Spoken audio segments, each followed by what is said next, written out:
Nigeria recommits to dismantling and degrading the international criminal networks undermining security and stability in Chad Basin and the Sahel region.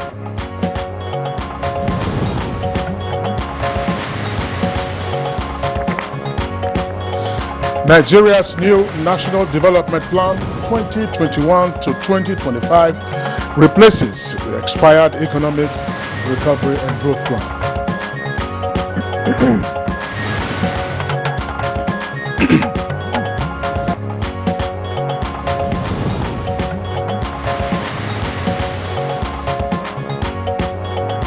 Nigerian Senate approves 2018-2020 federal government external borrowing plan.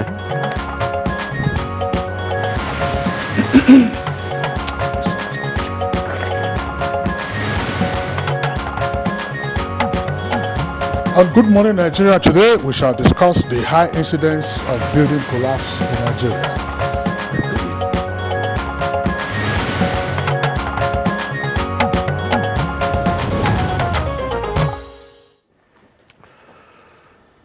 Nigerians are still in shock over the recent building collapse in one of the most populous cities, that is Lagos, and that claims so many lives with several others yet to be accounted for.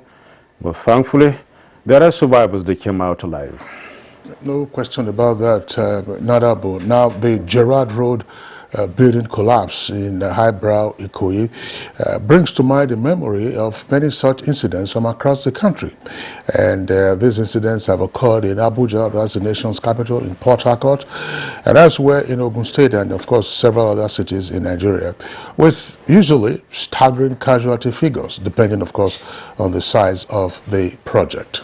That's true, Kingsley. Lagos State is, however, carrying out an independent investigation to unravel the factors that led to the collapse of what would have become a high-end apartment block in its Ikoyi axis. Well, Lagos has witnessed one of such incidents on several occasions. Two buildings already have collapsed this November, and we do know that in central Lagos itself, that's Lagos Island, buildings come down almost like a pack of cars fairly frequently on account of poor construction. Now, what happened in Ikoyi, the structure that came down was one of three towers being built by a private developer who unfortunately also died in the incident.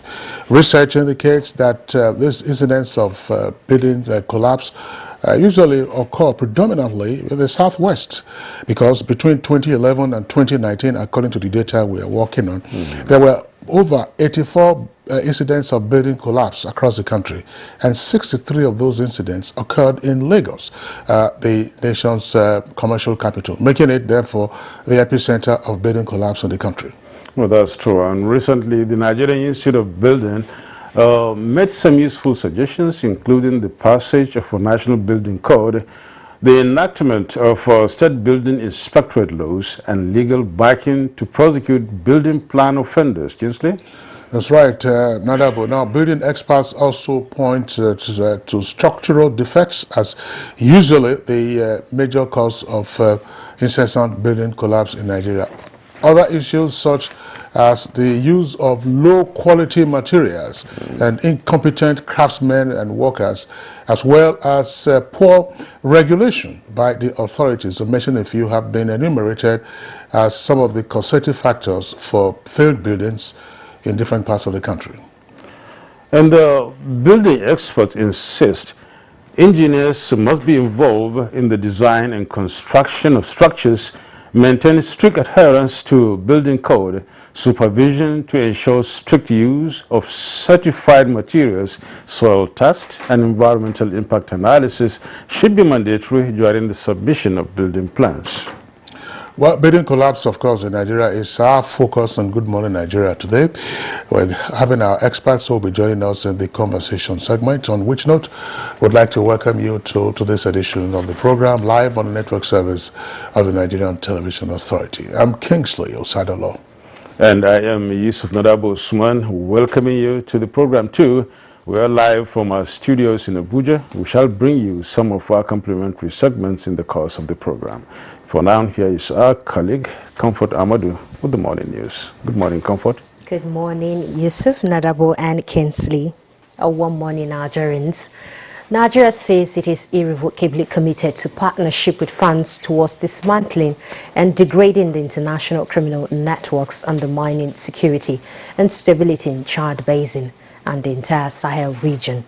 President Muhammadu Buhari, who stated this at a working lunch at his French counterpart Emmanuel Macron in Paris, appreciated efforts at expanding business and economic opportunities between Nigeria and France.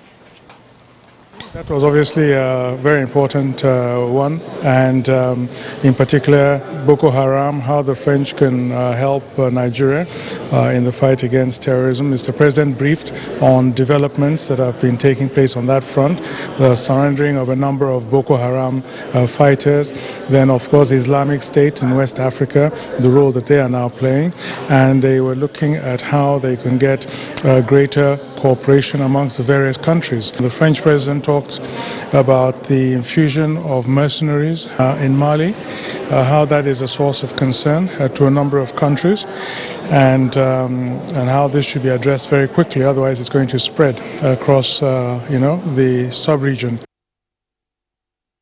And President Buhari has extended Nigerians' formal invitation to French business community to take advantage of the vast investment opportunities in Africa's largest economy. He gave the assurance that the nation's investment-friendly policies are not only backed by the rule of law, practical security initiatives, and a resilient population, but obstacles to access and retention of foreign direct investment will also be eliminated. This is while addressing the inaugural session of the Nigeria International Partnership Forum in Paris, France. Post-COVID, what are the opportunities and how can we promote investment in our country, and how do we clear the cobweb of misunderstanding, especially of matters of security? We have done so much and so well, averting these dangers. People need to be reassured that the climate itself is good enough for investors to come.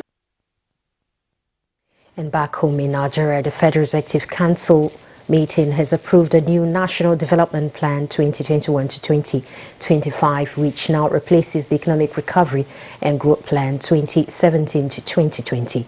The plan is underpinned by the macroeconomic framework, which projects an average real GDP growth of 5% per annum and casted to have an investment size of 348.7 trillion naira over 5 years plan.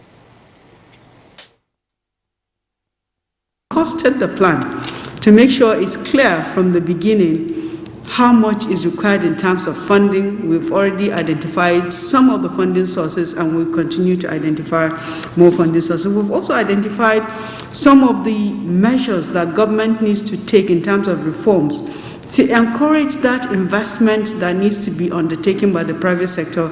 If you remember earlier when I said the total funding requirement for the 5-year period is 348 trillion, of which 85.7% will be contributed by the private sector. So it means the whole of government, federal, state, and local government needs to concentrate on supporting the private sector. Also, Senate has approved the 2018-2020 federal government external borrowing plan of 16.2 billion United States dollars and 1 billion euros. The approval is sequel to the consideration of the report of the Senate Committee on Local and Foreign Debts, which scrutinized the request. The approval we are giving today is to enable the commence negotiation sourcing for this loan. And a grant component of $125 million under the 2018-2020 external borrowing plan. Away from economic matters, President Muhammadu Buhari has congratulated Professor Chukwuma Soludo, candidate of the All Progressives Grand Alliance, on his victory in the governorship election in Anambra State. In a statement by his special advisor on media, Femi Adesina, the president praised his security agencies for their determination in ensuring that the election was as smooth as possible, and the Independent National Electoral Commission for the successful conclusion of the exercise in spite of the initial challenges encountered. And the president enjoys Professor Soludo, member of the Presidential Economic Advisory Committee, to rally other stakeholders to tackle the enormous challenges confronting the state and the Southeast in general, as he looks forward to working with the incoming governor for the peace, security and development of not only Anambra State, but the entire country. And there was mild drama at the trial of detained leader of the proscribed indigenous people of Biafra, IPOB, Nnamdi Kanu, at the Federal High Court, Abuja, when a team of counsels for Kanu led by Ifeanyi Ejimako staged a walkout. Is specific on the guideline for trial of person who is in detention. And he said day by day trial. There's no more fundamental right than a right to access to lawyers in a criminal case. It's enshrined in the Nigerian Constitution. It's enshrined in the International Covenant on Civil and Political Rights. And that's the news at this time, but there's more to be discussed on the program, so stay tuned with Yusuf and Ed Kinsley after this break.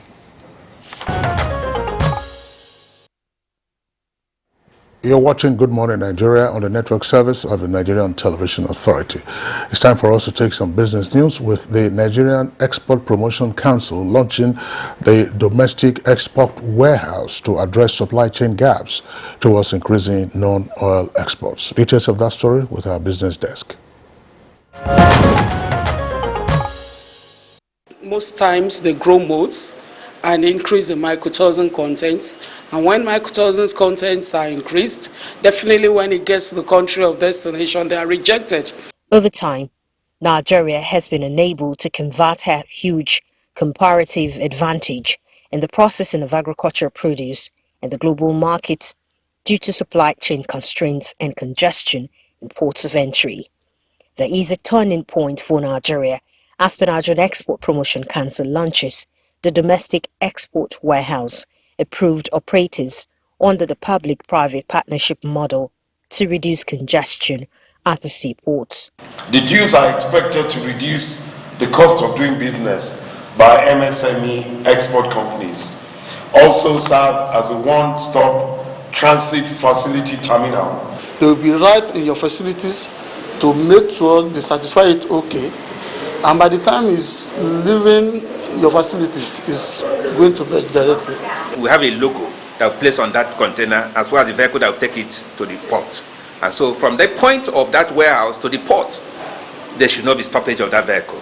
In other business news, the accounting profession remains a veritable platform to facilitate government efficacy in the management of revenues and disbursement of expenditure and sustainable control of cost across government institutions. As the world celebrates 2021 International Accounting Day, the need for professional accountants to uphold ethics of practice which thrives on accountability, accuracy, and good conduct is the focal point of conversation. Our roles are not just invaluable, but what we do is critical to the growth and development of subnational, national, and international economies.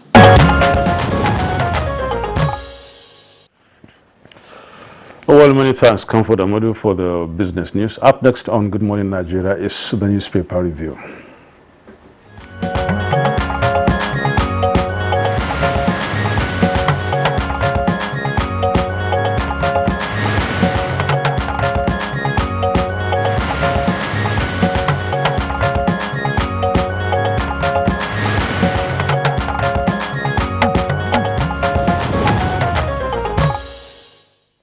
Toyobe, a newspaper reviewer, is also in the studios. Bayo, good morning and welcome. Good morning, Kesbe. Thank you. Good morning, Yusuf. Welcome, Bayo. How is Mararaba Nyanyakaru Road now? Well, it's relatively okay these days. It doesn't be as hectic and bad as last week. Yes. Yes. We didn't just make it last week because of, some real serious gridlock. Yes, and that's talking about the army trying to put out. All the three entry major routes, Nyamararaba, Nyanyakaru, Airport Road, and Kuba, there are no alternative roads. And so that's once the major anything cause. happens, you have this long tailback and serious inconveniences. For sure. We have the newspapers here, I have the leadership. I think, Kingsley, you have the Nation there. Yes. So let me go through the leadership first and then see what it has on its front page this morning. On the leadership, we have right below the masthead, we have some few stories down to the bottom. And then we have collapsed Ikoyi 21-story building, has no insurance cover. Collapsed Ikoyi 21-story building has no insurance cover. Details of that is going to be gotten on page 7 of the leadership newspaper. Justice delayed. Concerns over 8,000 pending appeals at Supreme Court. Concerns over 8,000 pending appeals at Supreme Court. Details of that on page 4. And there are 2 riders under it here. And these are 2010-2021 cases here to get hearing dates. And then fresh non-time-bound appeals to be heard in 2028. Fresh non-time-bound appeals to be heard in 2028. Now, coming down to the foot of the page, we have some few stories on the right hand side of the page. We have TED Fund approves 6.39 billion naira for 217 research projects. Details on page 10. Anambra Ohaneze urges APC, PDP to accept defeat. Details on page 6. Bandits kill 11, injure 13 in Katsina. Details on page 13. And then on page 23, hunger, theft of soap raises in Enugu. Theft of soup, that is, raises in Enugu. The other stories you have on the leadership newspaper, the front page here, is Senate demands prosecution of terrorist financiers, and the writer is moves against wealthy civil servants. Senate demands prosecution of terrorist financiers and moves against wealthy civil servants. Details on page 4. And finally, on page 6, federal government replaces ERGP with 5-year development plan. FG replaces ERGP with 5-year development plan. Details of that on page 6. Kingsley? Thank you, Nadabo. We also have the Nation newspaper. Above the name flag, the following headlines. Gunmen killed 22 in Imo, Kaduna, and Katsina attacks. Buhari, Ngige, Ohaneze, and others greet Soludo. Ozugbo and Uba concede defeat. That's page 2. Ogun, Lagos, and Bauchi can't be NDDC member states. Lagos, Ogun, and Bauchi can't be NDDC member states. Buhari to French investors, Nigeria economy viable. And below the name flag, CBN plans single-digit loans for manufacturers. IPOB, George France at Kano's lawyers for staging walkout. And governors can't back out of Paris Club debt, says Malami. With 2 riders, controversy rages over consultancy fee. AGF, that's Attorney General of the Federation, states paying already. Political solution not ruled out in Igboho's and Kano's cases, says government. And the story here, of course, is attributing that to the Attorney General of the Federation. And then at the foot of the front page, and just below the photograph, showing President Muhammadu Buhari being welcomed by his French counterpart, Emmanuel Macron, at the Élysée Palace in Paris, in France yesterday. Jigawa Hisba arrests 47, and Federal Executive Council okays 348.7 trillion naira for development plan. Bayo. Yes, let's start with the story about the president's visit to France. President Muhammadu Buhari has promised to work with France to declare international criminal networks. Speaking while being received at the Palais Élysée, President Muhammadu Buhari said France and Nigeria has strong commitments to peace and security in the Sahel as well as Lake Chad region. He lauded commitment to the fight against terrorism and extremism. Issues to be discussed during the visit by Mr. President range from irregular migration, human trafficking, and transnational criminal networks in Africa and Europe. Areas of interest to be explored include expanding opportunities for French companies, especially smaller ones, to stretch their markets into Nigeria. The Federal Executive Council yesterday approved the 2021-2025 National Development Plan. The National Development Plan has 6 clusters: the economic growth development, infrastructure, public administration, human capital development, social development, as well as regional development. It projects an annual growth rate of 5%. The plan so far is costed to be of the size of 348.7 trillion naira. The public sector component is to contribute 49.7 trillion, which is 14.3%, while the private sector will contribute 298.3 trillion, which is 85.7%. It's deliberately swayed to be a public sector driven economy. Once the NDP has been launched now, the long-term plan of Nigeria, which is Agenda 2050, will be discontinued. Also, the NDP 2021, approved by the Federal Executive Council yesterday, is to succeed the elapsed economic growth plan of 2017 to 2020. As of now, all ministries, departments, and agencies will be required to draw their programs and projects from that development plan. There are concerns about congestion of cases at the Apex Court. The Supreme Court is said to have over 8,000 appeals pending, so much so that apart from political cases, some of the cases now have had to be scheduled and given dates as far forward as 2028. And guess what? By law, the Supreme Court is supposed to have 21 justices, but some retirements have occurred and some vacancies have not been filled. Therefore, the Supreme Court does not have its full complement. At the last count, I think there was about 17 of them now. Presently, there have been 725 appeals over the year 2016, 743 appeals in 2017, 726 were filed afresh in 2018. The Constitution allows many cases to have right of appeal up to the Apex Court. And this was compounded because there were some political cases that were supposed to have terminated at the Court of Appeal.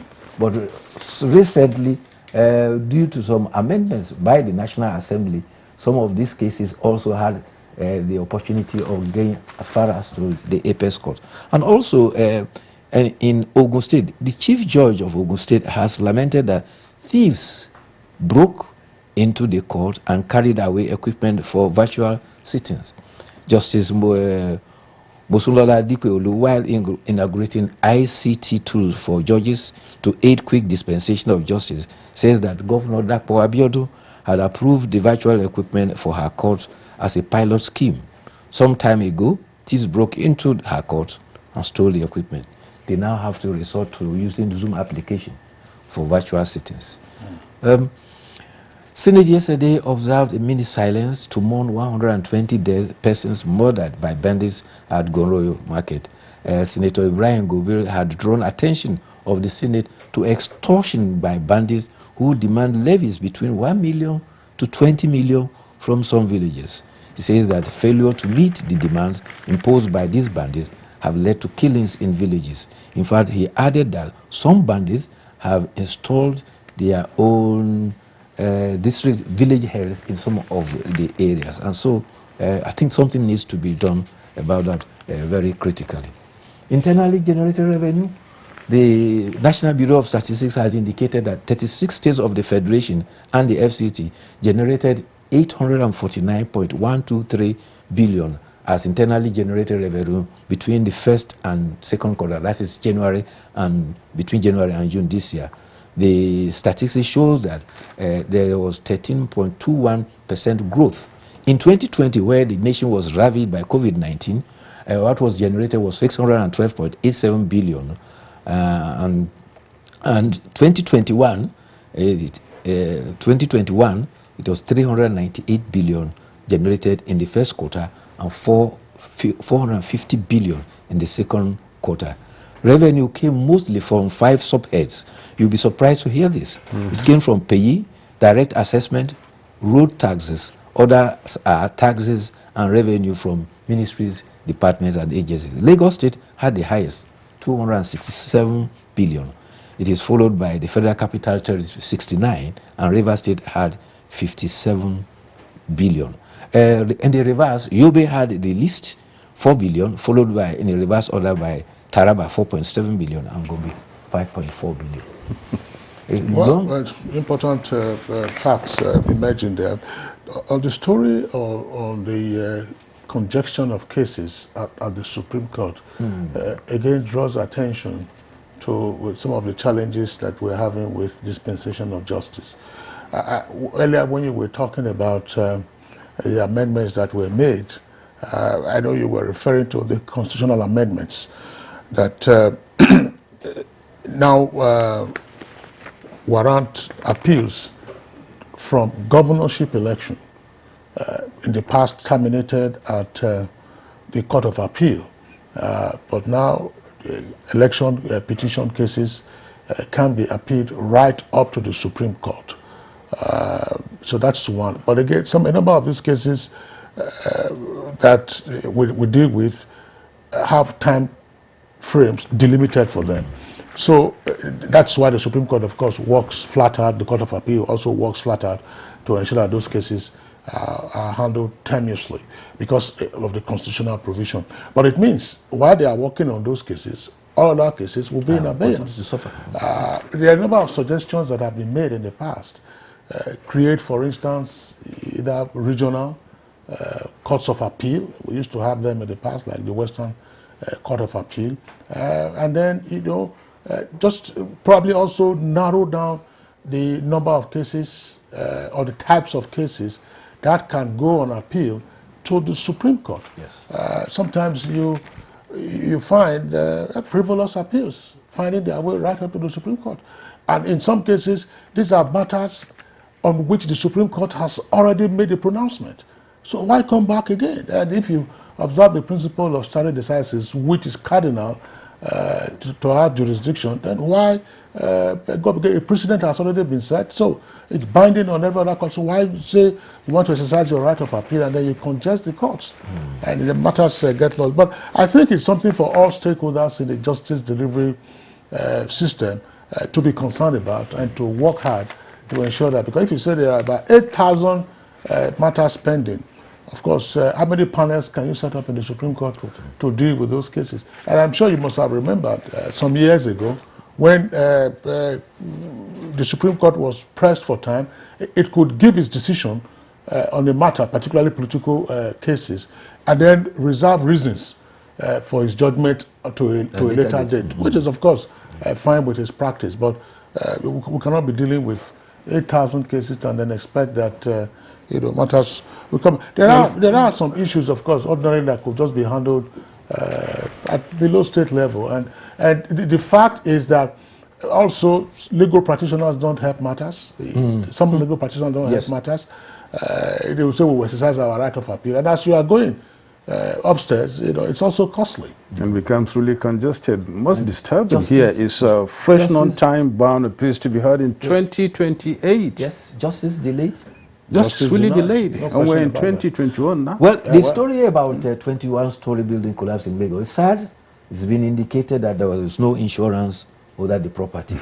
That has serious implication for the developer. Meanwhile, 2 more bodies were recovered from the site of the collapse story, and this had brought the total number of the unfortunate deaths from that development to 45. The survivors are still 15. Meanwhile, identification of bodies have continued at 3 hospitals. 32 families have submitted samples of DNA for possible identification. The Commissioner for Information gave clarification that the integrity tests are yet to be conducted on the other coexisting structure. He also denied that he refused speculation that the 2 other structures are to be demolished. He says it's not true. Well, that's good, but we shall be discussing that this morning. That's part of our conversation. It's not just that building, but of course it's a trigger for it. The other, worrisome issue. I recognize that emotions are still very raw at this time on account of the tragedy that happened at Ikoyi. But, you know, as part of the snippets of information that have emerged, there are certain things we can also begin to take a look at and see how things work. Those flats that were taken off plan and under construction were said to have been paid for in hard currency. In this same economy? It's legal. Foreign currency is not a legal tender in Nigeria. That's a topic for another day. Thank you so much. Ben, Bayo, it's our pleasure to be with us this morning. We'll see you tomorrow again. Thank you so much. Well, you're watching Good Morning Nigeria. We shall be discussing building collapse on Good Morning Nigeria today. So stay tuned for the details and the conversations as the program unfolds. We'll take a break now.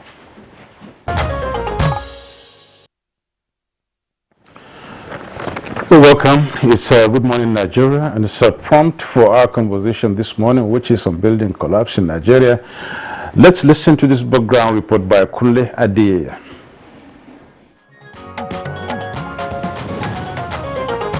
Building collapse in Nigeria in recent years has remained unabated.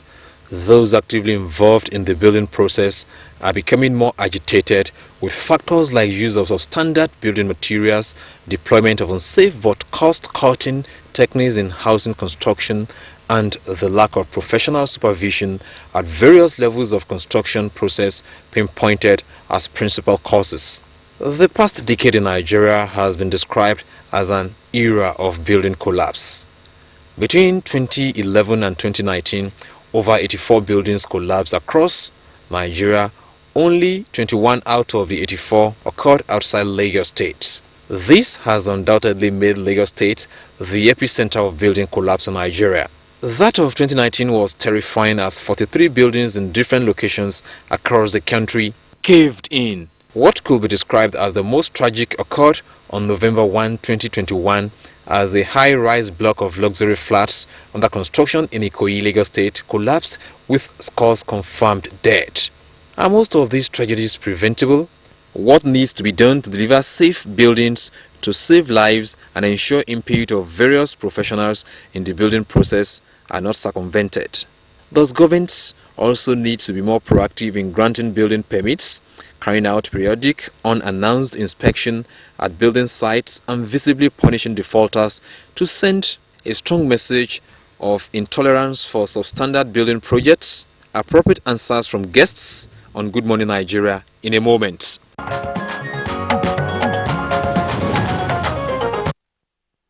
Thank you very much, Kunle Adeye, for that backgrounder. With us in the studios now to discuss this subject matter, let's welcome Ibrahim Abu. He's an experienced civil structural engineering consultant based here in the Federal Capital Territory. Engineer Abu, pleasure to have you this morning. Good morning, viewers. Also here with us in the studios is Dr. Taufik Raimi, a real estate developer and construction development expert. Dr. Raimi, delighted to have you this morning. Thank you very much, and good to be here. Good morning, Nigeria. And also with us in the studio right here is, Builder Muhammad Maiwali Madiko, Deputy Director of Building Inspectorate, Department of Development Control, FCT. Thank you for joining us. Good morning, Nigerians. Okay. And also joining us via Zoom from the UK is Engineer Kashim Ali, former Koren President and former Nigerian Society of Engineers President. Welcome to Good Morning Nigeria. Thank you very much. Good morning. All right, gentlemen, a pleasure to have you with us on the program this morning. Let's begin with Engineer Kashim Ali, former Koren President, who's a regular guest on Good Morning Nigeria. And I recall some years past when there was some structural failure in Uyo, that's the capital of Akwa Ibom. We also had a conversation around this, and there was supposed to have been some report prepared by a team of experts, but details of which one is not familiar with. But Engineer Kashim Ali, I mean, tell us, the frequency of structural failures of buildings in Nigeria, it's one that just sometimes creates the impression that either we have no rules, we have no standards, or we have no engineers.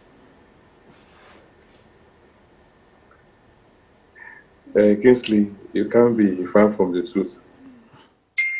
In fact, it's most embarrassing to us, particularly practitioners, that with all the skills we have, and that this is happening in our own country, and at this time, when the world has moved on, where Nigerians are involved in the design and construction of high-rise buildings around the world. So it's so shameful. But we have found this as our own case because there's so much of impunity. There's so much of impunity in our country, honestly. You know,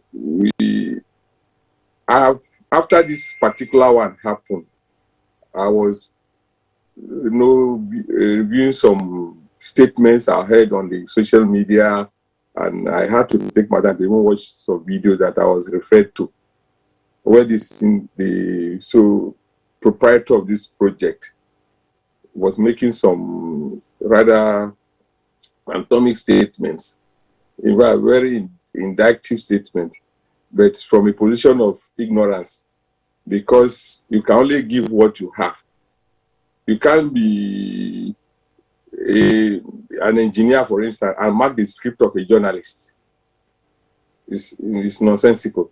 So he was making judgments that engineers in Nigeria are into theory, that before, when he came in here, he was always obeying the consultants. They realized that most of their decisions are based on book. And what is wrong with that? Not anything not scripted is not what they want. That is all the things that we know in this world that we rely on are things that have references. So anything that has no reference certainly is meaningless. It's just there. So, but I don't know why we find it so easy to disobey laws in Nigeria and get away with them. Even now, you see, it's so embarrassing the way this thing has happened. They said the property was owned by a company. In other civilized societies, the company will come and create a desk where people will make inquiries as to how many people are, because it's a regimented area, they have gates. So you should know who is coming into your site and who is going out. Normally they should have records. They should have been a desk to say, these are the people on this site, these are the people trapped, these are these.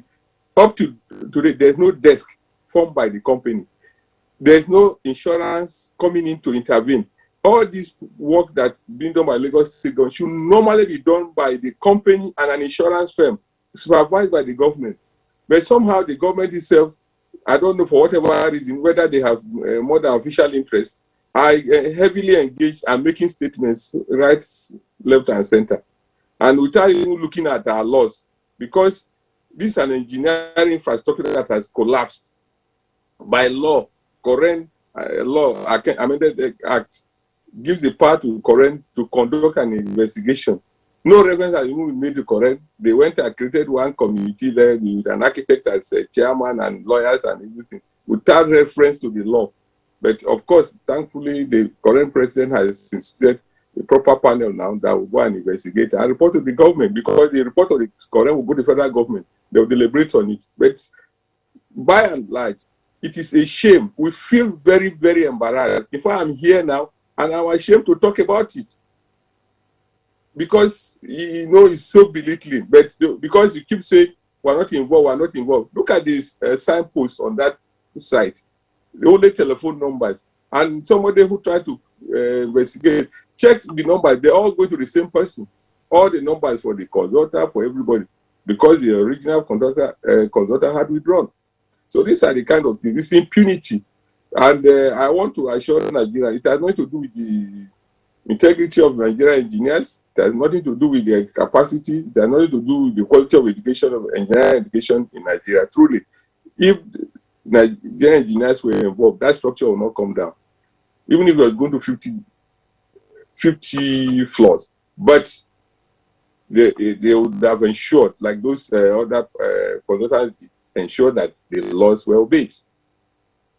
Well, thank you so much, Kashim Ali. You've raised some vital points there, but basically and most importantly is the issue of impunity, which is the bane of the whole thing here.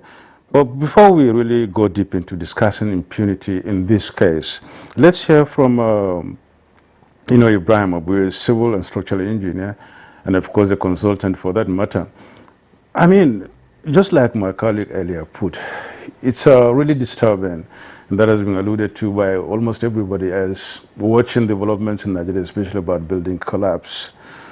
As a civil and structural engineer, and of course a consultant in that regard, how too painful is this development? Thank you very much. Usually when there is a collapse like this, it's usually from a multiple of factors. One factor is this use of substandard materials.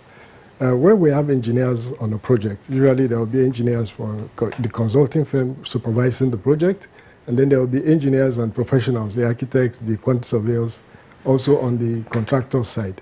So usually in the building industry, there is a system of check and balance, where the developer gives the job to a contractor, and then there is a consulting engineer. So because there are so many parties involved now, there is a system of check and balance. So we, especially when we are dealing with those projects that are from 2-3 stories above, we have to make sure that these systems are in place. This situation where you have a developer being the contractor, being the consultant, is already a problem because these objectives as wearing different caps are not aligned. So it's going to be a problem. So therefore we say... How is it a problem? Yes, because, okay, now, for example, the objective of a developer is to try to develop the project at the lowest possible cost, right? The objective of a contractor is trying to make profit. Now, the objective of a consultant, because he has to protect his name, is to make sure that the building is built of the highest quality. Because if anything happens, the first person that will be called upon will be the consulting firms that are supervising the project. But in a situation where the developer is the contractor and probably has sacked the consultants and is now acting as a consultant, then the system of check and balance is not there anymore. And that's where the problem comes in. Oh, okay, well, thank you, Ibrahim Abu. We will return to you. Let's bring in now Dr. Taufik Raimi, real estate developer and construction development expert. Just let us have your comments on the high incidence of building failures in different parts of the country, of course, capped by the high rise that came down in Ikoyi last week. Okay, thank you very much. First of all, I want to commiserate with the families of those who lost their life in the Ikoyi building collapse. I sympathize not just with the families, but also with the government of Lagos State, Nigerian as a country, and all of us, even the professional bodies, and everybody is concerned. But be that as it may, it's very disheartening that most often time, this is all we seem to have been doing over the past years. Once there's a building collapse or a project failure, we all cry as much as possible. And after some time, it's as if we are waiting another incident before we can come to talk about it again or take action. It's unfortunate. Record has it that in the last 7 years in Lagos State alone, about 213 lives have been lost to building collapse. It's also on record that about 145 building collapses have occurred within a space of 13 years. That's between 2008 and then 2021. We are talking of colossal loss of lives, investment going down the drain, and even reputation for not only our industry, the building and construction industry, but even for Nigeria at large. The consequences of building collapse just as what we have in Lagos State recently, cannot be overemphasized. But it is not limited to Lagos State, as we have already established. In Abuja, on July 28, to be precise, 2008, a building collapsed in Utako, Jabi district, within the center of FCT. This building was ongoing. It was to deliver over 700 shops, about the largest single development ongoing at the time. Do you know what? Over 70 lives were lost here in Abuja. To hard sort to injury, this particular incident I mentioned happened when 54 ministers of environment and urban development, of course, in Africa, were holding an important conference in Transcom Hotel, and they just woke up to hear that a building has collapsed in Abuja. Look at the image that has created even for the country. The then Minister of FCT, Dr. Umar Modibo, visited the site immediately, and you know what he did? Just like what we are always used to. He frowned at flagrant disregard to using the development control approval given to that particular developer. And immediately he suspended 2 of his top executives at the development control. That decision was highly welcome. Just like the Ikoyi saga, you notice that the governor of Ikoyi, His Excellency, Governor of Lagos. Governor of Lagos, sorry, His Excellency, Sawolu, has also suspended the head of the building department who was supposed to be monitoring, supervising, and controlling these incidents. So what is established here is that, one, incidences of building collapse have continued. Why has this been? I only gave an indication of, after the panel in Abuja that I mentioned was set up, of course the minister then set up a panel. That was about the last we had.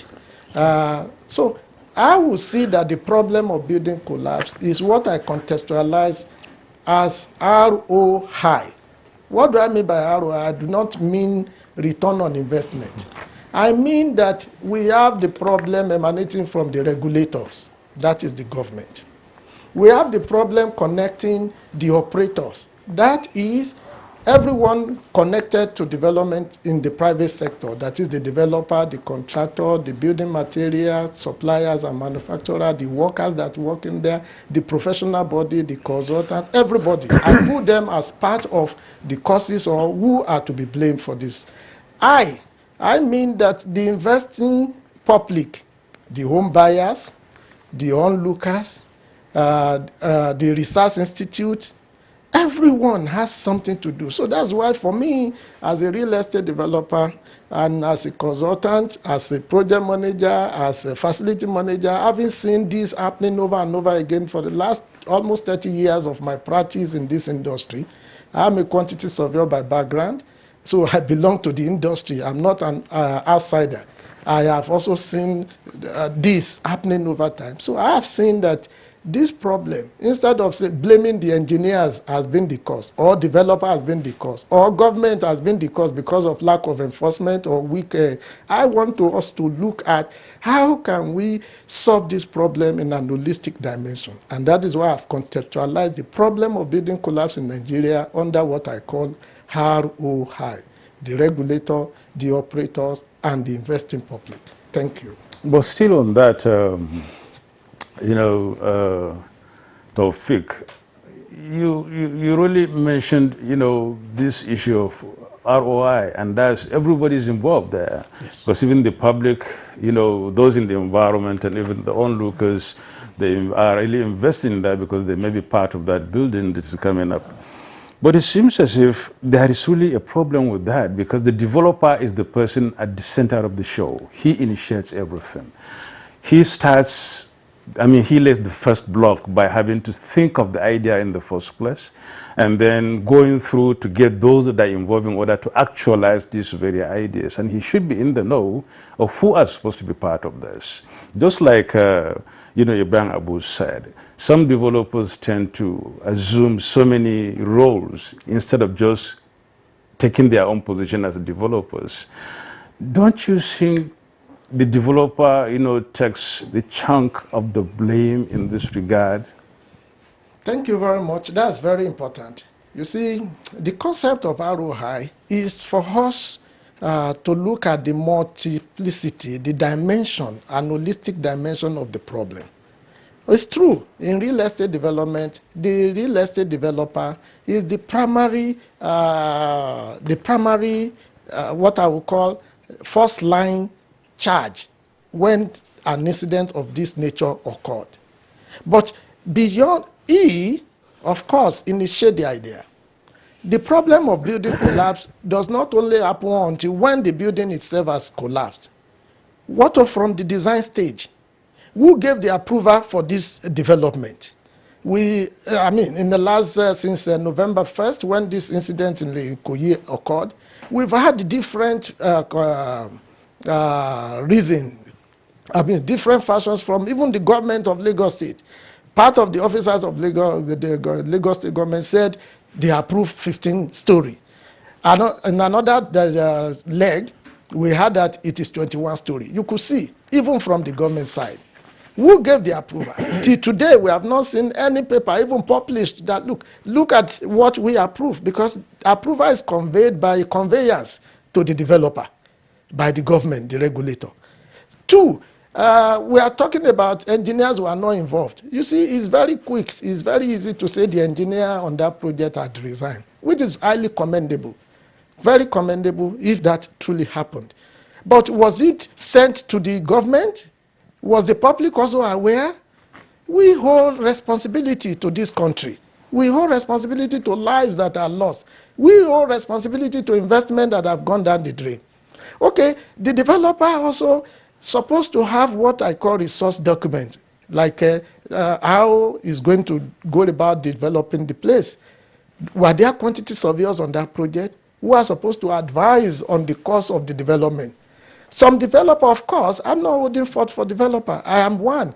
But the point I'm establishing is that we have to elevate this conversation beyond blame game, beyond removing ourselves. Okay, if an engineer was never involved in that project, correct that is very good. They are doing a lot of activities is being performed by that professional body. Was there at any time that Koren as a body or NC, Nigerian Society of Engineers, also identified some projects that do not have members? In Abuja, I did a study about a year ago or two, and I found that most projects don't even have project billboard like we used to have in the early 90s, where you can really say this is the name of the project developer or the contractor. These are the consultant on the project. Gone are the days that when you see a particular project being executed here in Abuja, and I believe in many other major cities in Nigeria, you will see project billboard. From the project billboard itself, you could have a sense of the capacity of people that are involved. And so even after this program, I also even believe that press have a stake in this matter. That's why I said you are also part of the public. Because after this conversation, maybe a week or two, maybe because of so many negative things that are happening in our country, we seem to go to bed. I do not want that happening again. And that is why I have brought about the idea that beyond talking, of course, talking is good, but they say it's cheap. But beyond talking, let's begin now, from now on, to take action. If development control is not giving approval at time, if development control have given approval but it's not being followed, does development control body, that's on the part of government, even have the capacity also to supervise projects of that caliber? There are various dimensions. So we have to look at the various dimensions, because it's by taking an holistic perspective that we can really come out of this problem. I'm not really trying to, bother you so much on this. I I really want us to establish this very foundation so much so that we'll be able to at least have an inroad in it. When I said earlier on that the developer initiates and then he takes control and takes charge, because it is his investment. So when the other aspects or other, sections and sectors and people involved are not properly placed in their own rightful places, I think a developer should be the first to raise the alarm and even hold the building or even hold the construction, or go further to even, seek, some attention of those concerned authorities, because it is his investment that is going down the drain. Not forget about the fact that everybody is involved, but we'll talk about that much later when we move on this program. Mai Walima, how do you feel about these developments in this country, especially this building collapse? It's a builder, really, it's not really palatable, and especially when lives are lost. Really, it is not palatable. And it is not good for a nation to be experiencing this time without number. Really, we know the causes of building collapse are so numerous, but under three broadened heads, we can discuss them. We have design errors, in most cases, which actually cause building collapse. We also have construction errors. Then we have what we refer to as actually force majeure. The design errors are normally from the designers. In the construction industry, we know we have the designers, we have the architects, we have the structural engineers, the electrical engineers, the mechanical, they all present their designs. And if we have those errors, that will also actually emanate during construction. Precisely some of the design errors in structural engineering, you can have just a change of unit, conversion of unit. That may affect the loading system, which will actually cause a problem during construction. So explain that to our viewers, please. Yes. Break it down. Okay, for example, if you have maybe a loading that is in kilonewton, and you now change it to either newton or so without specifying exactly what is required, that if one will take that and make use of it on the site, it may actually affect the loading system. And again, in the construction errors, that is why you have the poor workmanship, the low quality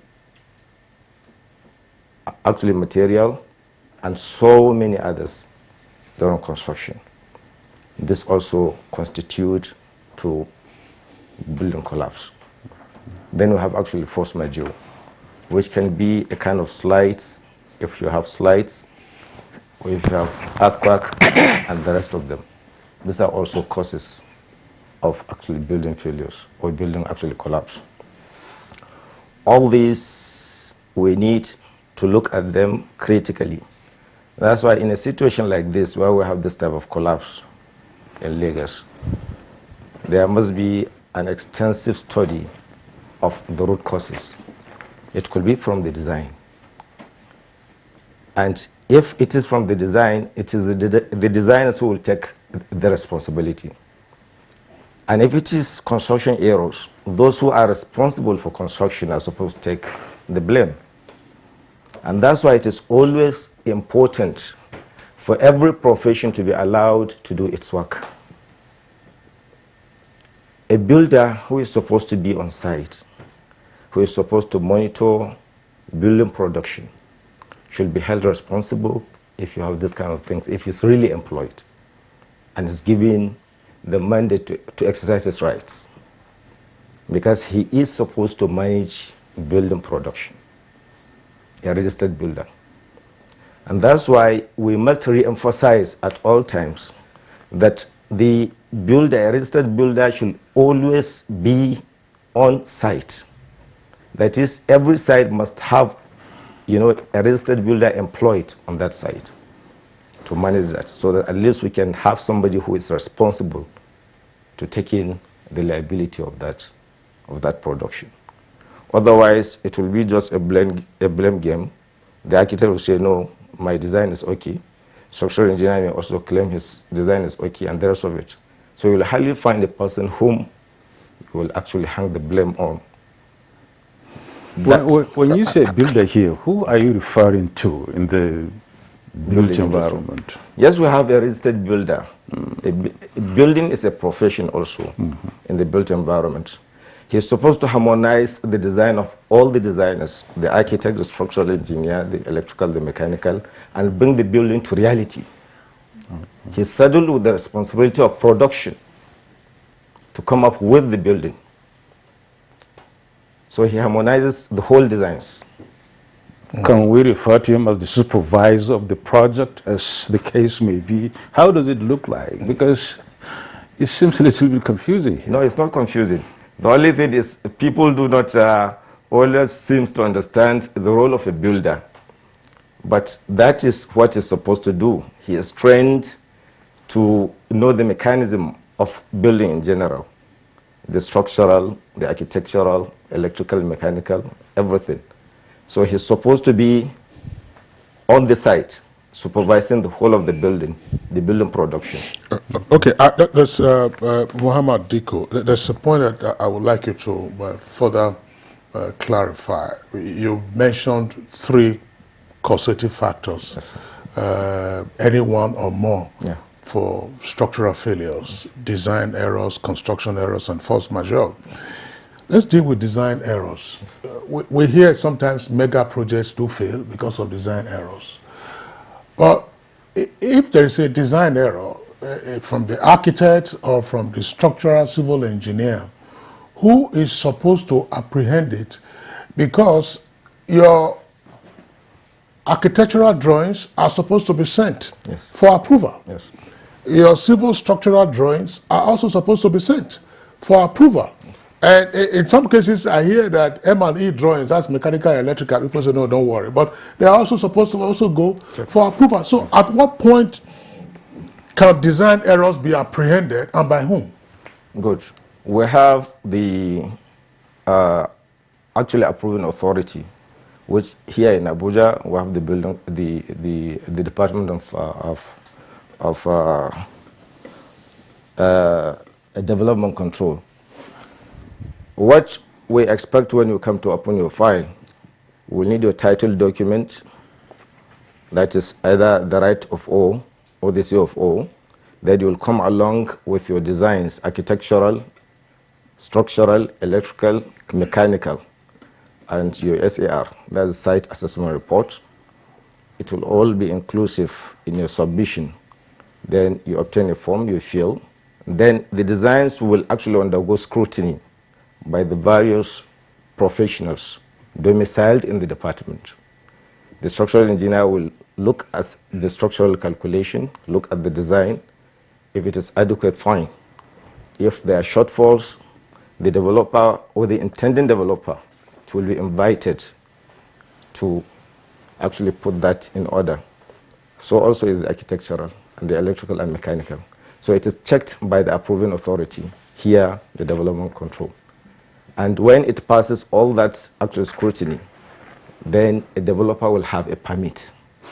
He will be issued a permit after paying all the necessary fees. He will be given the permit. And that is the first stage. After that first stage, we have the implementation stage, which is the building inspectorate.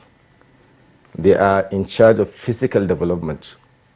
And our concern in building inspectorate is to make sure that strength and stability is obtained in building production, because that is the most important thing.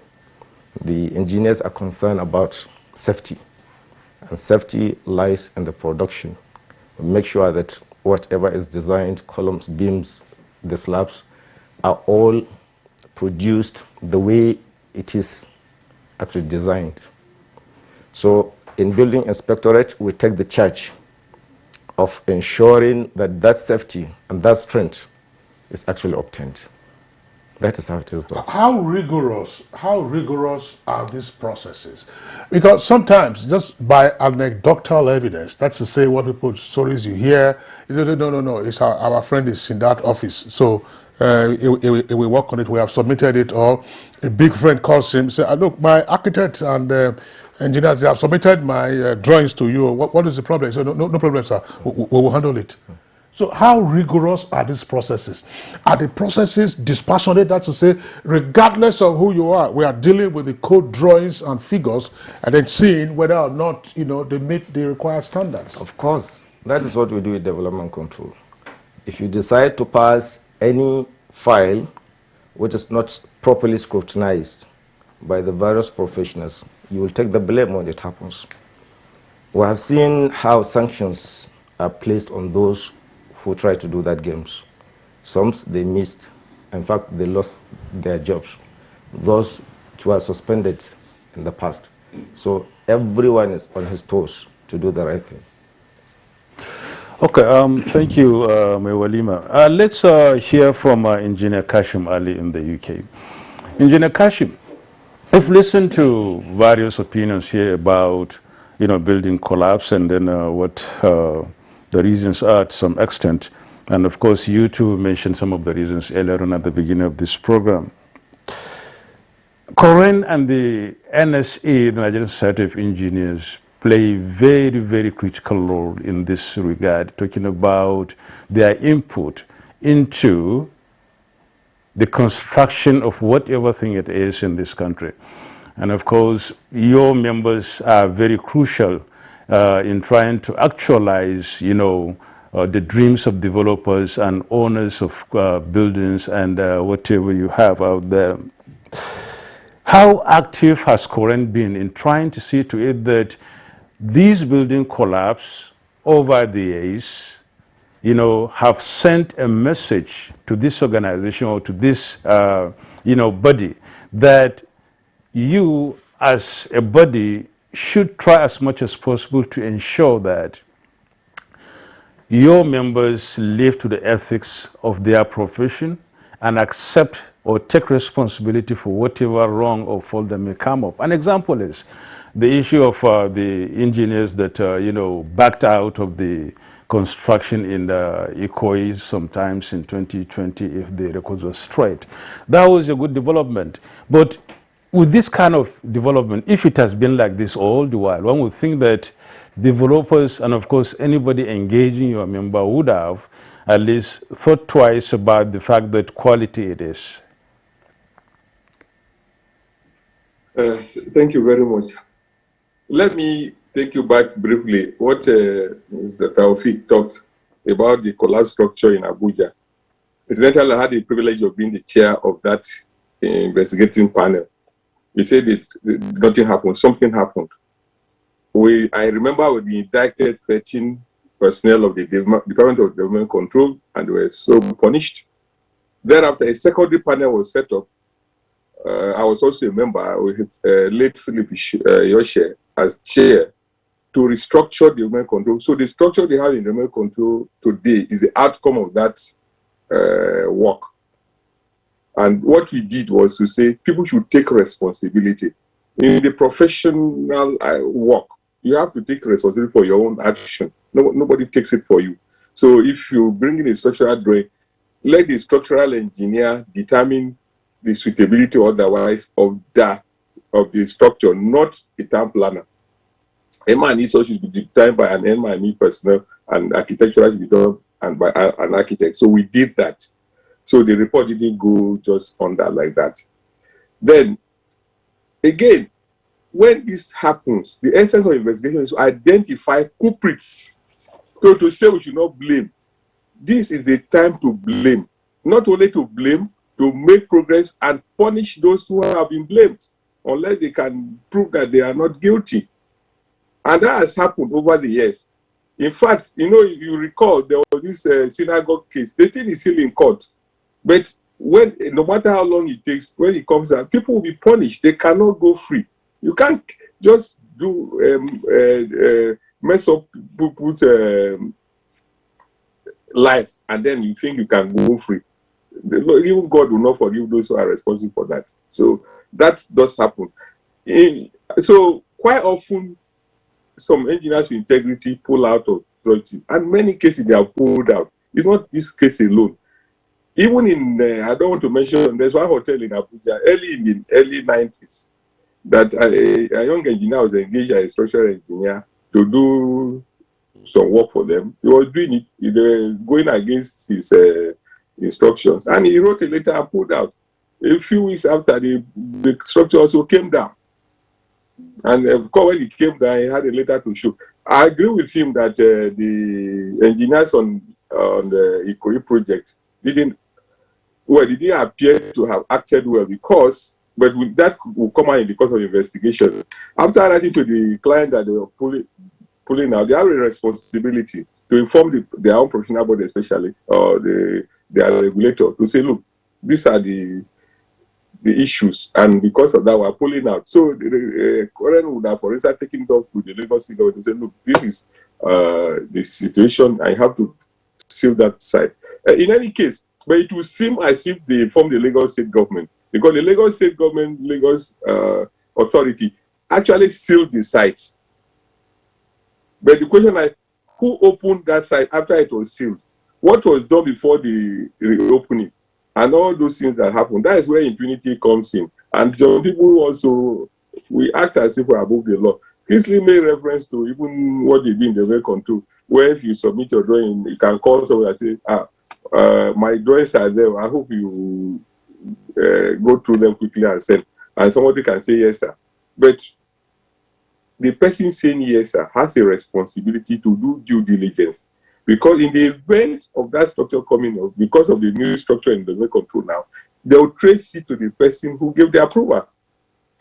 So the person who gave the approval that the structure was, the design was adequate, will take responsibility for that and will be punished. The current law is very straightforward. The act is straightforward. You can't go free, because when this whole thing is over now, they will come. There's an investigation panel that will first of all invest. After the general investigation, individuals will be investigated for their roles. Then they will establish what the lawyers call prima facie case. When that is established, the matter will go to the tribunal. The tribunal is well constituted by law. The Supreme Court Justice of Nigeria, the Chief Judge, normally constitutes the tribunal. And the tribunal is headed by the President of Current, and he has a legal assessor.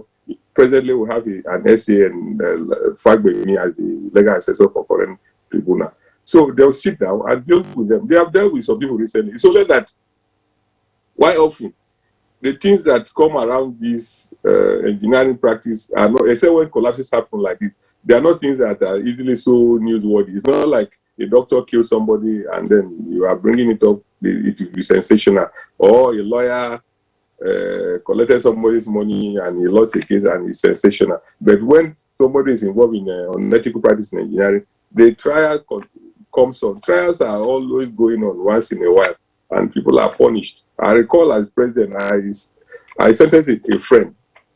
The pain was too much for him. He had an accident and died the same day. I cried for him because he was my friend, but I had a decision to take, and I took the decision. So that is how it is. So to say we will not blame, we must blame, because that's how societies survive. In all the developed countries, even if you are the leader of the country, if you are a prime minister, for instance, in this country, and you do anything illegal, they will try you, and you go to jail. If you should go to jail, or you will be punished. And we must accept that, because we cannot just choose to select. You can't choose what you do in Nigeria. Today, this has happened. It happened in Akwa Ibom. The Akwa Ibom governor almost lost his life.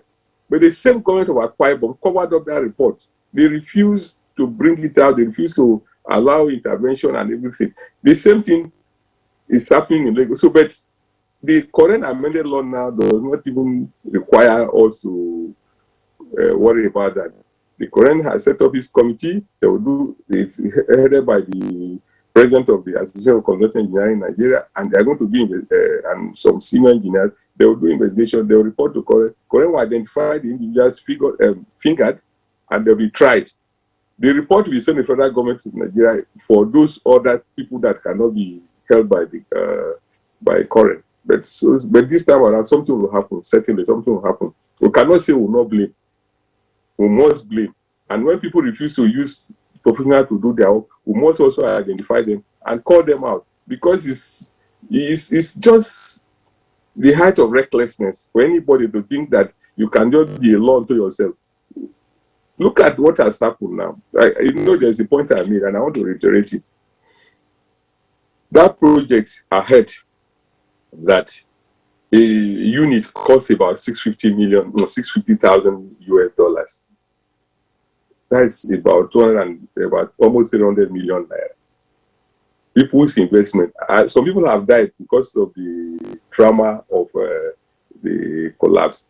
There are some people who are dying now because maybe they sold buildings, sold family property to invest. They are dying. Who is catering for them? If in any other society, they would have identified all those who invested, and there should be some form of counseling going on now for them. Nobody is doing that. No insurance is talking to them. They are not sure how they will get their money back. All those things are issues. This is also a disaster to our nation in terms of economy. People who are supposed to earn money are not earning money. Those who, some of them have even been killed. And there's no arrangement. They are just being taken. They say they ask people to go to the hospitals and to confirm that their family members are dead. They say those who are living should go to general hospital. Those who think theirs are dead should go to IDH hospital. And if you go there, identify, then the doctor, the hospital will find a way of releasing the corpses to you, and you go and bury. Who does that? Who does that? Why is life so meaningless to us? So that is why we must investigate. And investigate we must. Because for every person who is involved, we must blame. We cannot stop blaming. But if those people don't do it, blame, then they should not do the wrong things. That's my intervention for now. Engineer Kashim, thank you very much. I think, Nadabo, when we say blame, blame is not merely say, no, you did this, Nadabo, you did this, Kingsley, you did this. It must be accompanied, of course, by sanctions. Yeah, sure. And you have a broad range, of sanctions for professional negligence, for loss. I gave the example, gentlemen. When incidents like this happen, emotions are still very raw. We were discussing newspaper reviews some days ago. Yeah. I cited, what happened? If there's unlawful death or wrongful death, in certain circumstances, the families can sue you. Yeah. They can't sue you. I mean, these are matters, sometimes, we just go quietly, bury our dead, and then that is the end of the matter. Let's come back to Ibrahim Abu.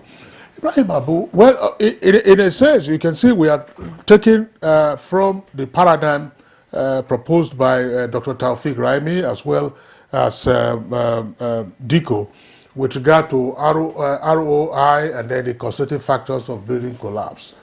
We've talked about aspects of the regulatory. We'll still return to that. But there's something about the operators.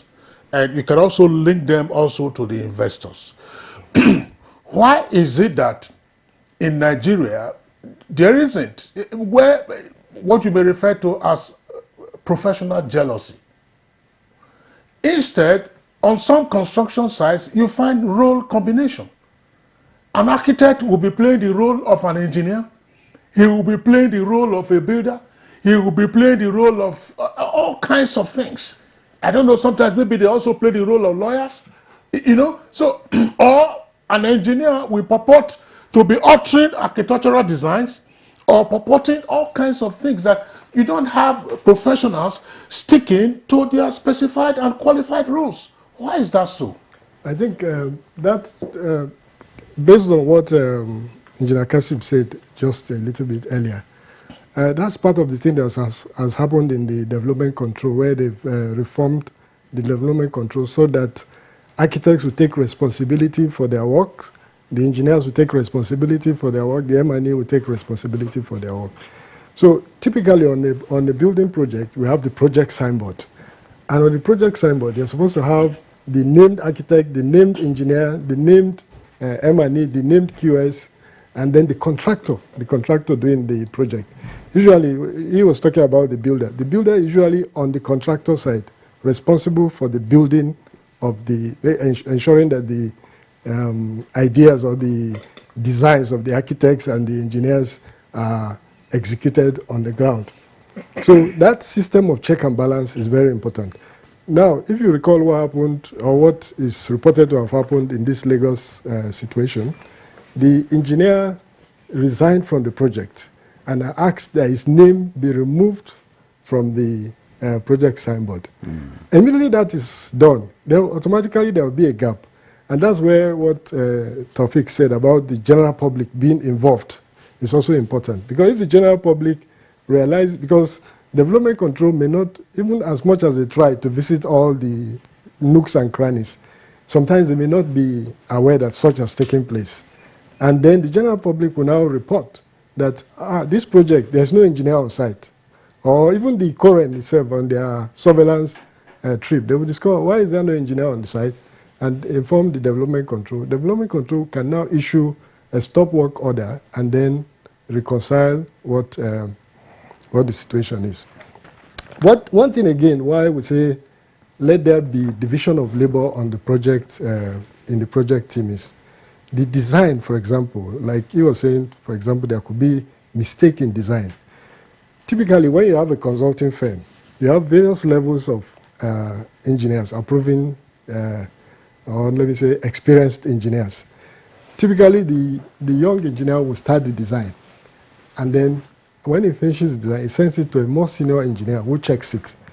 And then when it's checked by the more senior engineer, then the partner or the most senior consultant in the firm, or one of the most senior consultants, will now pass the drawing. So that makes sure that if there is a mistake along the line, because of the experience of the partner, just by looking at the drawing, you can say, this is not appearing, this is what's going on. And that is normally remedied when you have those systems in place.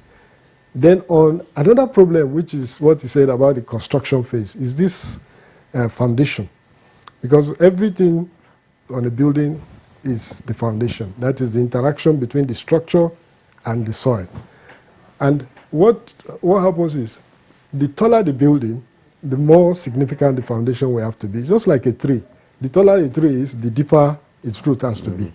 So when you have consulting engineers, they are aware of this constraint. And the architect typically dreams about the project. He wants the project to be, he wants it to be this fine, he wants it to be this functional.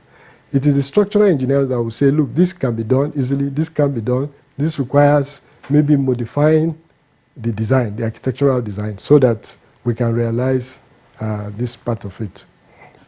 So again, when you have consultants... At what point does the structural engineer convey this informed opinion that what the architect is conceiving or conceptualizing cannot be realized unless you have alterations? Because sometimes you give your idea to the architect and he gives you his drawings before you go and look for the structural engineer. Or are they all in the same firm? Normally when you submit your drawings for approval, you submit both the architectural drawing, the structural drawing, the M&E drawing to the development control. So by the time you are submitting the drawing, that means these 3 or 4 parties have met and reconciled their drawings. Because if they didn't do that, when it gets to development control, an issue will come up from there. So this design you have is different. You designed a 3-story building, yeah, or a 4-story building. Why are we seeing structural drawing for 3-story building? So definitely that has to be done. And then with the reform that has taken place in development control in Abuja now, and I'm hoping that other states, because development control is more of a state responsibility, I'm hoping other states will follow in that regard, where each professional will take responsibility for their job done on a project.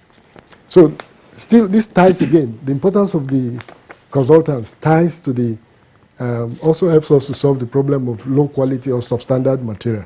Because we, for example, in the engineering profession now, we know that sometimes when you go to buy reinforcement that is supposed to be 16 mm, you measure it and find out that it's 14 mm. But if you are not an expert or you're not in that specialty, you might not realize the difference between 16 and 14 mm. It's just 2 mm. You might not see it. We have equipment, we have calipers when the iron rod is delivered to measure it. When the aggregate is delivered on site, aggregate is the crushed stone rock that we use for construction. It has to be of a certain quality. If it's not of that quality, to be rejected.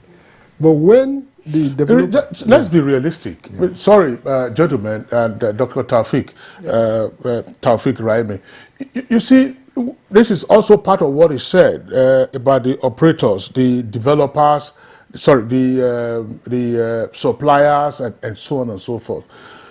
You don't go to the store or the suppliers market to go and be handpicking this thing yourself. You say, I need 5 tons of 16 mm, or I need 3 tons of 16 mm. And they bring them to you straight to the site. Yeah. You are looking for granite. We say we need 30 tons. You know, we need like 2 or 3. Once the thing is already been offloaded, the supplier will tell you, oh God, we don't drop it in. We don't drop it in. Maybe you send payment if you haven't sent payment. At what point do you reject, or can you reject and get it back to the supplier? Now, if you are a contractor, that's why the importance of everybody being taking on what they are good at. If you are a contractor, you already have a system of your supply chain. You have your accredited suppliers who you can vouch because they know the quality you are looking for. They will not bring nonsense to your site. And because they are looking for long-term business with your company, once you say you want reinforcement of social grade, the best they can do is to tell you that, well, that grade, that particular, we know you that you love quality, that particular will cost you maybe 20% more. So, because you are trying to protect your name as a contractor, you will make sure that but when you are the developer and the contractor, you know, you are trying to sell the building at the highest cost, highest price, and build it at the lowest cost. So you see, there is already a misalignment of your interest there. You have interest in one direction, you have interest in another direction. So that's why we say, once the project is above a certain size, maybe 2-story, 3-story, and is getting to 4 and high-rise building, then it's time to separate the developer from the contractor. So that once you have negotiated, and again, the contractors also need to be accredited, because this is where the classification and categorization of contractors is very important. So that a contractor that has already presented himself as a high-rise building contractor will have to be registered, maybe registered with the Bureau of Public Procurement as a class social contractor for high-rise building. So when that tender process is going on, one of the things to look for is to say, is this company qualified for this kind of project? You know, we can do some things with 1-story, 2-story building and get away with it. But once we start going 3-story, 4-story and above, it becomes very risky. Okay, thank you so much, Ibrahim Abu. Will now take a break.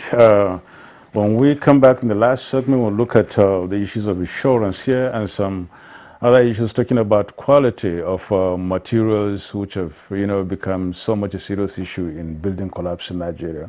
You're watching Good Morning Nigeria. We're reaching you from the Nigerian Television Authority. We'll now take your break. Still with us. We're discussing building collapse in Nigeria.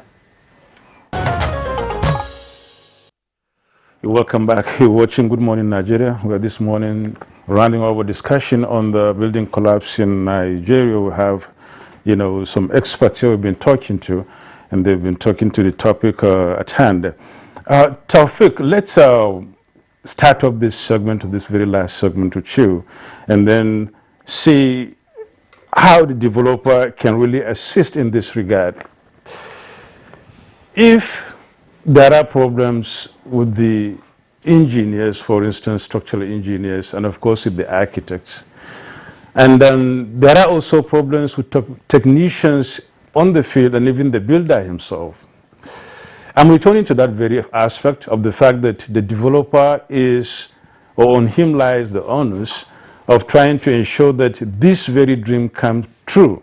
At the end of the day, when there are defects, what stops the developer and some other key stakeholders in trying to ensure that these defects, especially in materials and then supervision, are being addressed before the next level or before the next stage is arrived at? Okay, thank you very much. You see, what has happened over the years is that we are losing quality in terms of the way professionals perform their role in our industry. Some of the issues that we have raised here before, I will call them the causes of building collapse. We should also be looking at the consequences of building collapse, which again we have mentioned partly: loss of life, loss of investment, reputation, integrity, people losing interest or respectability for even the industry, professional and practitioner. We should also be talking about the solutions, because what should now engage us, all the stakeholders now, will be how can we prevent similar occurrence or occurrences of this building collapse. And that is where your point had come in. Before now, especially on most federal government projects in the 80s, in the 90s, many of which I was privileged to also have been an active participant. What happened is that there is what we call two things happened in those era, and I believe we need it even more than necessary now, whether as a developer or individual also doing their projects, or as government project awarding contract. Two things have happened. One, there is what we call delineation of responsibility. Roles are delineated along the professionals within the built environment. Architects would design, would translate what we call client brief. That is, this is what I want as a client. The client can be the government, it can be home buyers who want to buy a house, it can be anyone who is desirous of a construction project. After translating the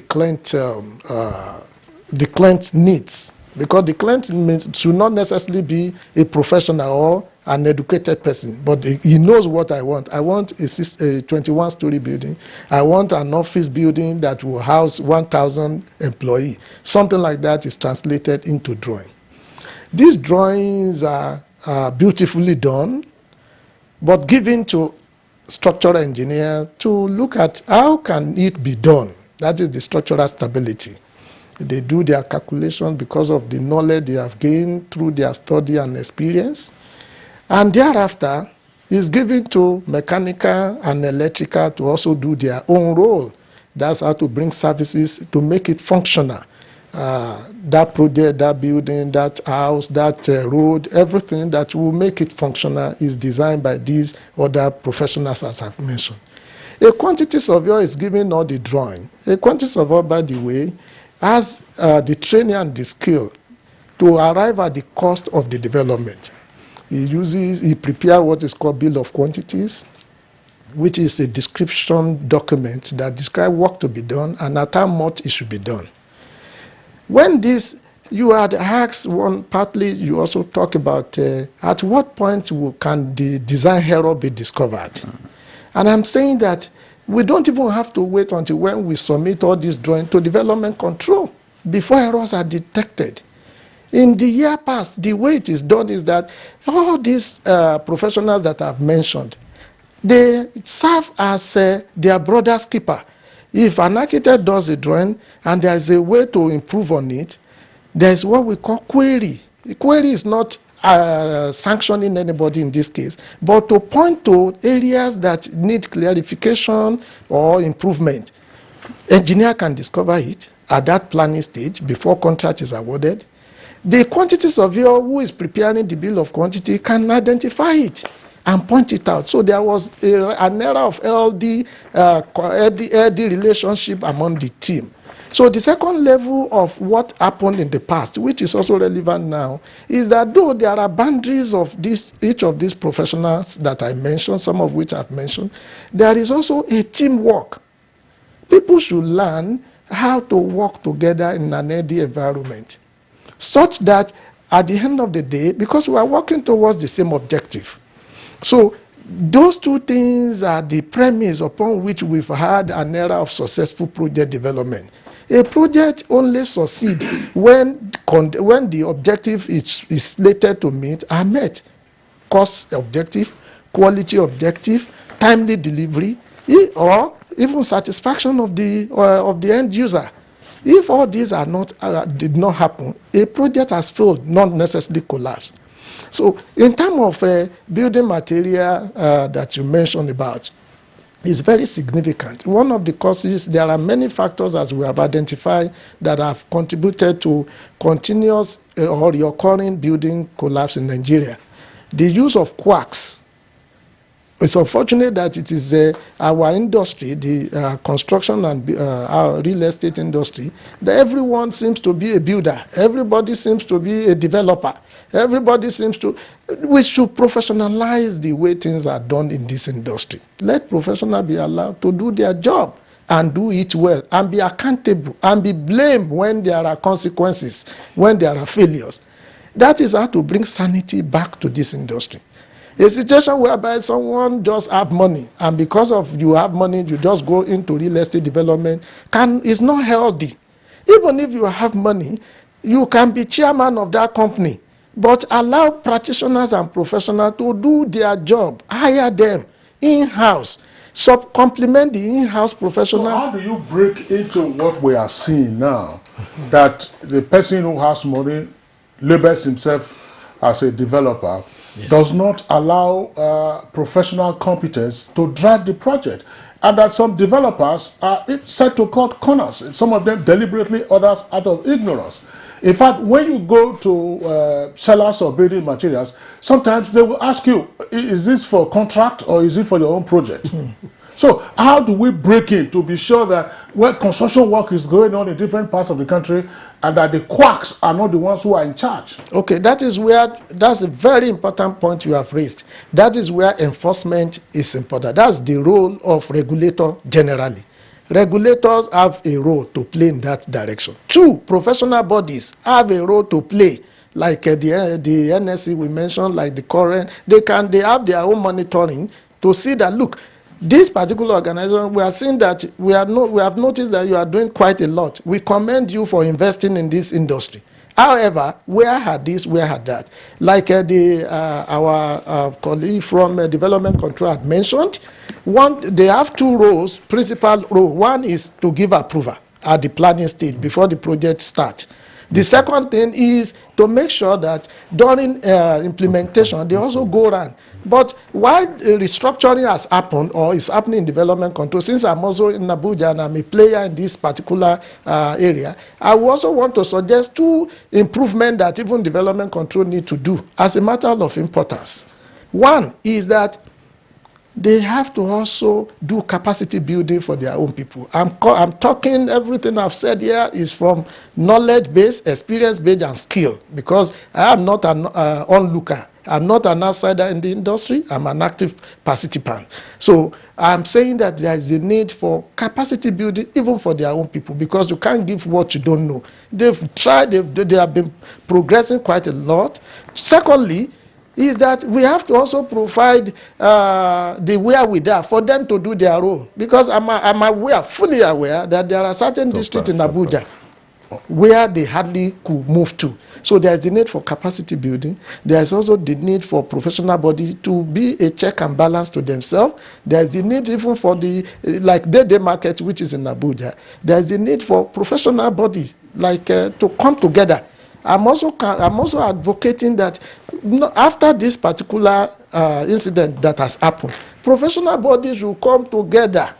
There should be a forum where they all, because what we have had so far is building, NIOB, that's Nigerian Institute of Builders, a building, saying that, look, bringing statement.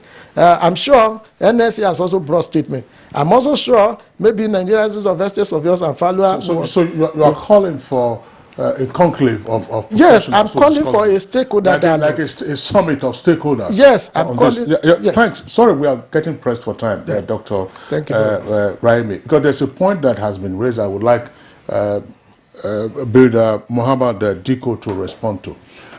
From development control, sometimes you see these red marks, stop work, they will write the date there. Some persons will tell you that, fine, if they have done this one to say stop work, go to their office, not necessarily in Abuja, in different locations, to go and regularize. In some cases, it is by way of a fine. So is it revenue generation, or you are saying, look, this doesn't meet the correct standard? Thank you very much. Quickly, yes.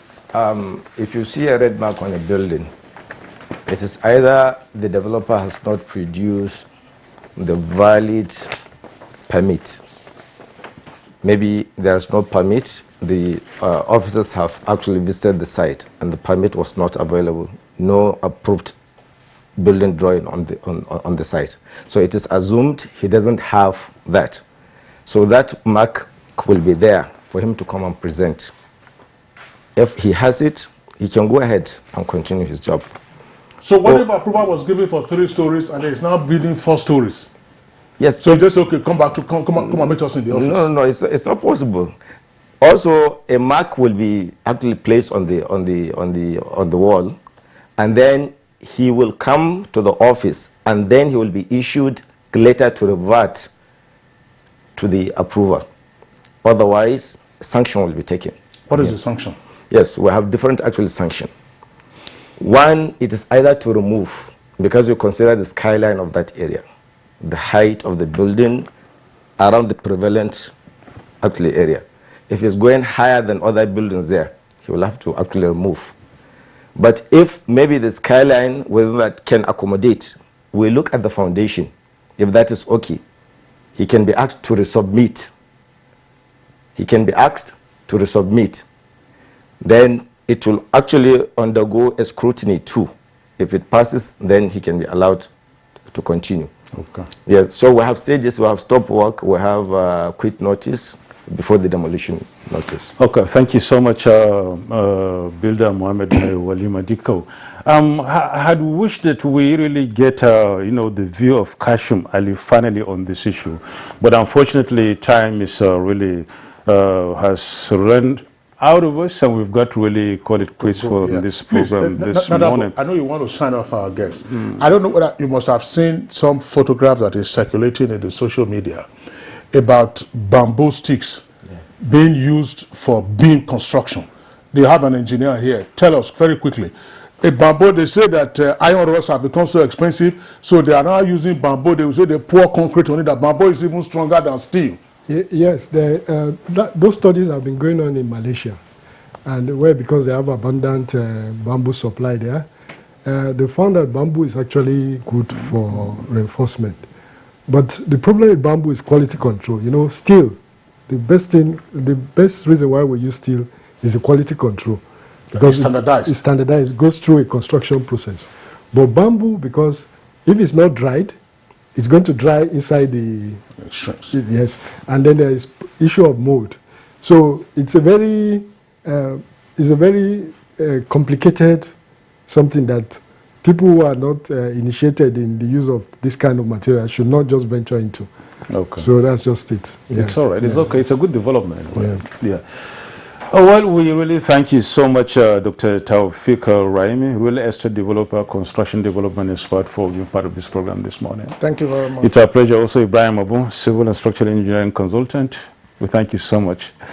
And then Builder Mohammed Walima Diko, Deputy Director, Building Inspector, Department of Development Control, FCT. We thank you so much for being part of this program. And finally, a very big thank you to Engineer Kashim Ali, whom we are unable to at least to get back to. I know you could have wanted to say 1 or 2 things lastly, but nonetheless, you've been part of this program all the while. We thank you so much for being part of it today. We look forward to seeing you more on this program. And that's it on Good Morning Nigeria. But before we round up, let's look at developments in the foreign scene. The Republic of Benin has welcomed back nearly 30 royal treasures looted from the West African state during France's colonial rule more than 130 years ago. President of the country, Patrice Talon, and the country's culture minister traveled to Paris to bring home the 26 artifacts, part of France's President Emmanuel Macron's bid to restore African heritage.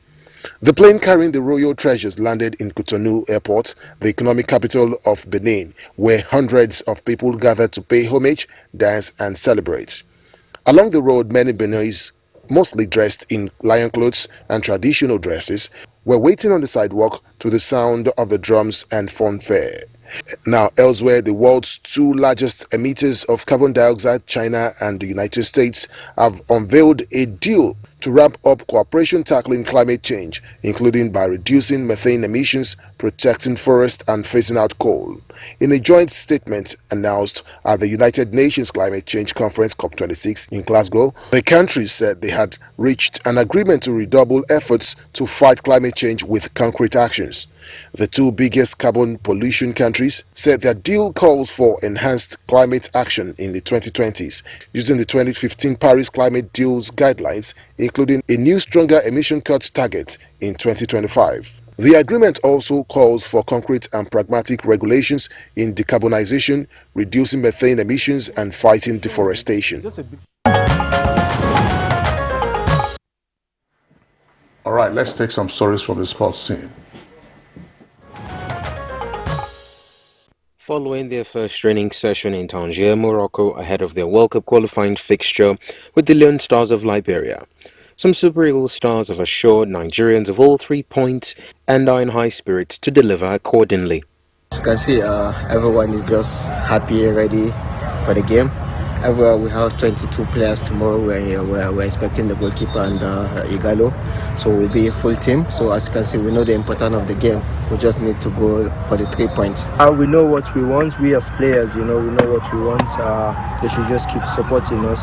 We hope for the best because we've been working very hard. So hopefully we come out victorious. So I'm always ready when I'm called upon, and to give my all for my country is one of the most important things in my career. And of course, I'm ready come Saturday. The Super Eagles, who had won the first leg 2-0 at the Teslim Balogun Stadium, Lagos, will be looking to grab all 3 points when they lock horns on neutral ground. Meanwhile, football clubs and signatories signed up to the Football Leadership Diversity Code have failed to hit any of the recruitment targets for women. A report by the Football Association says targets in recruiting women to senior leadership team operations and coaching roles were all missed. The Football Leadership Diversity Code (FLDC) was launched in October 2020 to help tackle inequality in the game. It now has more than 50 signatories across England. Overall, clubs and governing bodies collectively fell short of the target to make 30% of new hires in senior leadership positions women, with 20.8% recorded at the end of August. The FA also announced a version of the FLDC will now be extended into the National League system, the grassroots game, and women's pyramid. All right, that's it for us today on Good Morning Nigeria. We appreciate you tuning in. The program returns tomorrow, same time, 7 o'clock in the morning. Look after yourselves. I'm Kingsley Osadolo. And I'm Yusuf Nadab Usman. Do have a great day.